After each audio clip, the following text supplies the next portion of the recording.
Assalamualaikum warahmatullahi wabarakatuh. Saya Fajar Andianto dengan NIM 212111377. Pada pertemuan ketiga ingin menjelaskan mengenai dasar pembentukan ilmu fikih siasa dan sumber ruang lingkup fikih siasa. Yang pertama, dasar pembentukan ilmu fikih siasa. Dalam dasar pembentukan terdapat hukum pembentukan ilmu fikih siasa dan terdapat dua.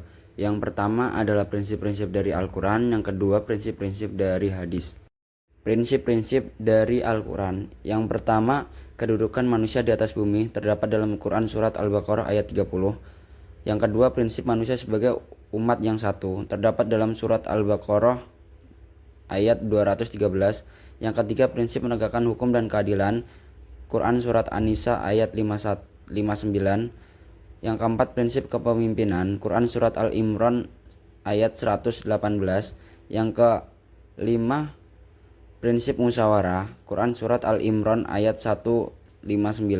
Yang keenam, prinsip persatuan dan persaudaraan Quran surat Al-Hujurat ayat 10.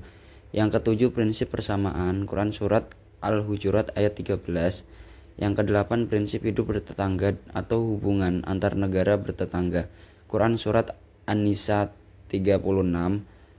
Yang kesembilan, prinsip tolong menolong dan membela yang lemah Quran surat Al-Balad ayat 12-16.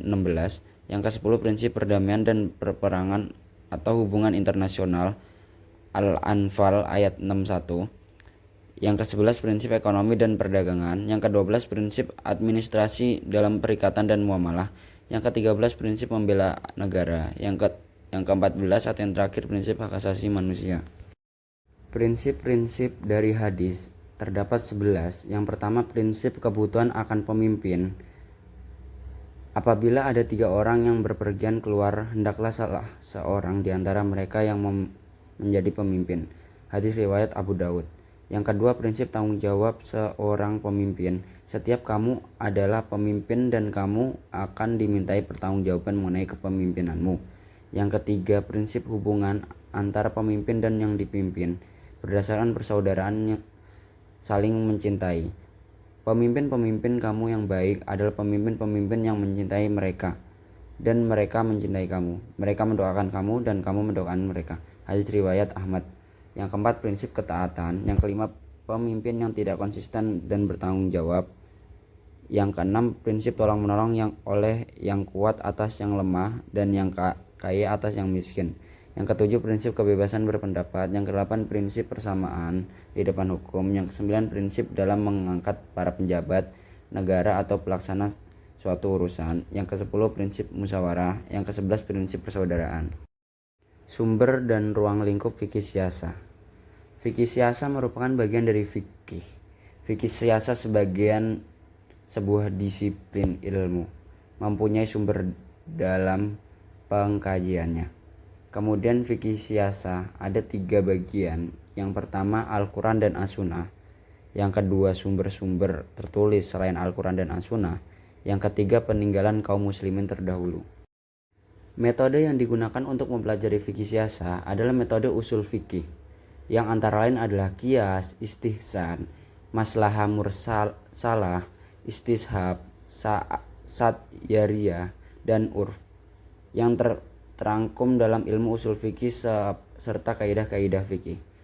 Ruang lingkup kajian fikih siasa menurut Abdurrahman Taj menjadi 7 bidang, yaitu siasah dusturiyah, konstitusi, siasah tasriyah, legislatif, siasah qadaiyah, peradilan, siasah maliyah, keuangan, siasah idariyah, administrasi, siasah tanfiziyah, eksekutif, siasah kharijiyah, luar negeri. Menurut Al-Mawardi, kajian fikih siasa mencangkup 5 poin. Yang pertama itu kebijakan pemerintah perundang-undangan, siasah dusturiyah. Yang kedua, ekonomi dan moneter, siasah maliyah. Yang ketiga, peradilan atau siasah qadaiyah. Yang keempat, hukum perang, siasah harbiyah. Yang kelima, administrasi negara atau siasah idariyah. Substansi fikih siasa adalah pengaturan hubungan antara pemerintah dan rakyatnya dalam menciptakan kesejahteraan dan kemaslahatan bersama. Sekian dari saya, Fajar Andianto. Kurang lebihnya mohon maaf karena yang lebih milik Allah. Sekian, wassalamualaikum warahmatullahi wabarakatuh.